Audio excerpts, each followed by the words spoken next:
अच्छा जी लो जी मुख्तसर जिहियां चीज़ां ने चंद जवैन खुरासानी अच्छा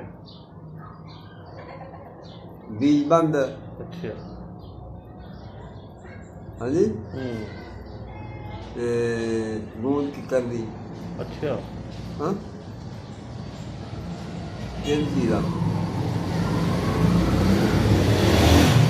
हाल के तौर पर जवैन खुरासानी छिटाकी अच्छा बीजबंद एक छिटाकी गूंद किकर दी 1.5 ਤੋਲਾ अच्छा ਇਹਨਾਂ ਨੂੰ ਬਾਰੀਕ ਕਰਕੇ ਪਾਣੀ ਲਾ ਕੇ ਗੋਲਣਾ ਵਾਟਰੋਂ अच्छा सही है ते ਇਹਦਾ ਕੀ ਤਰੀਕਾ ਕਾਰ ਹੈ ਮਸਾਕ ਵਾਸਤੇ ਕਿਵੇਂ ਖਾਣੀ ਚਾਹੀਦੀ ਹੈ ਮਤਲਬ ਰਾਤ ਨੂੰ ਰੋਟੀ ਖਾਣ ਤੋਂ ਬਾਅਦ ਦੁੱਧ ਨਾਲ ਖਾ ਲਓ ਸਹੀ ਹੈ ਪਾਣੀ ਨਾਲ ਖਾ ਲਓ ਪਾਣੀ ਨਾਲ ਵੀ ਖਾ ਸਕਦਾ ਬੰਦਾ ਦੁੱਧ ਨਾਲ ਵੀ ਖਾ ਸਕਦਾ ਤੇ ਇੱਕ ਹੀ ਗੋਲੀ ਖਾਣੀ ਹੈ ਇੱਕ ਗੋਲੀ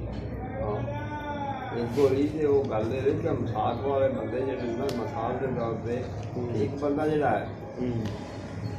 ਉਹ ਅੱਗੇ ਨਸ਼ਾ ਕਰਦਾ ਹੈ ਨਸ਼ਾ ਕਰਦਾ ਕੋਈ ਵੀ ਬੰਦਾ ਆਹੋ ਉਹ ਅੱਗੇ ਨਸ਼ਾ ਕਰਦਾ ਉਹਦੇ ਅੱਗੇ ਉਹ ਵਜੂਦ ਦੇ ਖੁਸ਼ਕੀ ਉਹ ਨਸ਼ਾ ਦੀਆਂ ਜਿਹੜੀਆਂ ਖੁਸ਼ਕ ਹੁੰਦੀਆਂ ਨੇ ਸਾਕ ਪੈਦਾ ਕਰਦੀਆਂ ਉਹਦੇ ਵਾਸਤੇ ਫਿਰ ਨਿਗਲਾਬ ਦੀ ਜ਼ਿਆਦਾ ਹੁੰਦੀ ਤਾਂ ਉਹਨੂੰ ਜਾ ਕੇ ਮਸਾਕ ਹੁੰਦਾ ਮਸਾਕ ਦਾ ਉਹਦੇ ਕਿ ਕਈ ਬੰਦੇ ਅਫੀਮ ਖਾਣ ਵਾਲੇ ਨੇ